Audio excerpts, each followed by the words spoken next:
শান্তিপূর্ণ নির্বাচনের মধ্য দিয়ে জাতীয় সংসদ নির্বাচন অনুষ্ঠিত হয়েছে। এই নির্বাচনে যারা জাতীয় সংসদ সদস্য হয়েছেন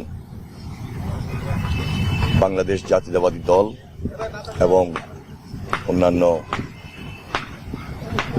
জোটের শরিক বৃন্দ আগামীকাল সকাল 9:30টায় আমরা সেই শপথ গ্রহণ অনুষ্ঠানে যোগ দেব এবং বরাবরই আপনারা জানেন যে একটা নতুন সরকার যখন দায়িত্ব নেয় বঙ্গভবনে সেই পরবর্তী শপথটা অনুষ্ঠিত হয় নতুন সরকারের, কিন্তু এবার একটু উন্মুক্ত পরিবেশে এবং সাধারণ মানুষের সামনেই জাতীয় সংসদের দক্ষিণ প্লাজায় এই শপথ অনুষ্ঠানটি অনুষ্ঠিত হবে। এই ব্যাপারে আমরা সর্বাত্মক সহযোগিতা করছি, সমন্বয় করছি দলের পক্ষ থেকে। আমরা বিশ্বাস করি যে একটা দায়িত্ব এবং এই দায়িত্বটুকু খুব কঠিন এবং আমাদের উপর একটা আমানত। এই আমানত অবস্থান থেকে আগামী দিনে জনাব তারেক রহমানের নেতৃত্বে আমরা নতুন সরকার গঠন করব এবং জনগণের পাশে থেকে এই আমানতটুকু যেন আমরা রক্ষা করতে পারি মহান আল্লাহ তাআলার কাছে শুকরিয়া আদায় করছি এবং সকলের আন্তরিক সহযোগিতা কামনা করছি ইনশাআল্লাহ। একটা প্রশ্ন করতে চাই, সেটি হচ্ছে যে বিদ্যমান সংবিধান অনুযায়ী নিয়ম হচ্ছে যে আপনারা মন্ত্রী পরিষদের শপথ আর হচ্ছে সংসদ সদস্যদের শপথ, এই দুইটা শপথ গ্রহণ করার বিধান রয়েছে। তো সেই ক্ষেত্রে জুলাই সনদের ব্যাপারে আসলে যদি শপথের চিন্তা ভাবনা থাকে, আপনাদের ওপিনিয়ন কি বা আপনারা আসলে এই ব্যাপারে কি বলতে চান? দেখুন, এই ব্যাপারে তো ইতিমধ্যে জুলাই সনদের ব্যাপারে একটা হা না ভোট হয়েছে এবং সেখানে হা জয়যুক্ত হয়েছে। পরবর্তীতে যে করণীয় এটা পার্লামেন্টে আলোচনার মধ্য দিয়ে নির্ধারিত যে আলোচনাগুলো সমাপ্তকরণ, এবং সেটা আমার মনে হয় খুব একটা কঠিন হবে না। গতকালকে আপনারা লক্ষ্য করেছেন আমাদের চেয়ারম্যান জনাব তারেক রহমান ইতিমধ্যে বিরোধী দলের যারা রয়েছেন তাদের সঙ্গে আলোচনা করেছেন, একটা সৌজন্য সাক্ষাৎ। এরপরও তো কিছু কাজ থাকে যে আলোচনাগুলো পার্লামেন্টে হবে, পার্লামেন্টের বাইরেও হবে। সে আলোচনা করার মধ্য দিয়ে একটা সমন্বয়ের মাধ্যমে সবকিছুকে সম্মান এবং শ্রদ্ধার জায়গা রেখেই আমরা সমাপ্ত করবো ইনশাল্লাহ।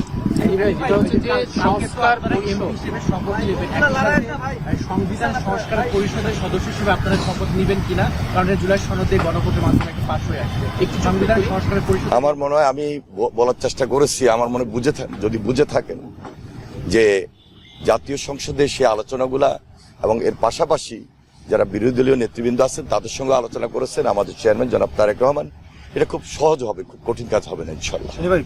অতিথিদের মধ্যে কারা কারা আসছেন? মানে 13টি দেশ ইতিমধ্যে তাদের প্রতিনিধি আসবেন।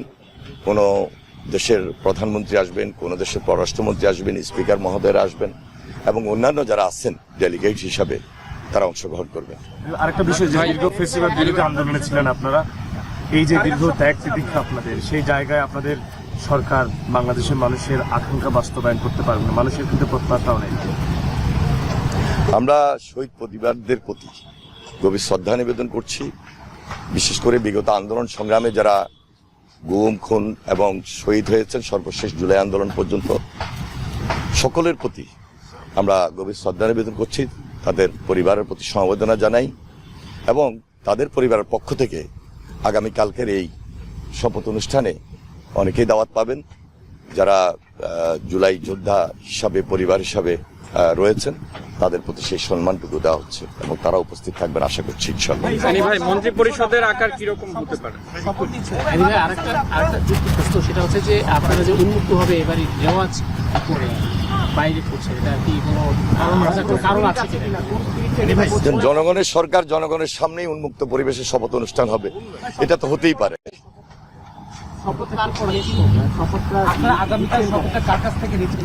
এটা সাংবিধানিক নিয়ম অনুযায়ী যেটা আসার তাই তো আসবে, এর বাইরে তো আসবে না। এটা আমার মনে আরেকটু অপেক্ষা করা দরকার আমাদের, যে সংসদীয় নেতা তিনি শপথ নেবেন, নেওয়ার পর উনি ভালো সিদ্ধান্তটুকু দিবেন, আল্লাহর হুকুম ইনশাআল্লাহ।